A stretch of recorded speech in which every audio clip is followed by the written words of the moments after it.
Hello, I saw your question on the discussion board. Test the hypothesis using p-value approach. So you're given the null hypothesis p is 0.5, the alternative p is less than 0.5. You got a sample here of size 150, 66 have the characteristic, and alpha is 0.1.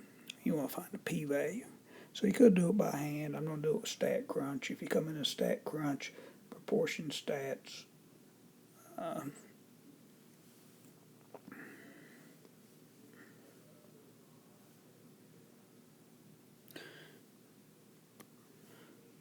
okay, my picture's about off the screen, but your proportion stats, one sample with summary. So 66 out of 150 had the characteristic. You need to click here. It's a left-tailed test, so you need a less than, and it's a bit off the screen, but there's a 0.5 here by default, and so you don't even have to change that.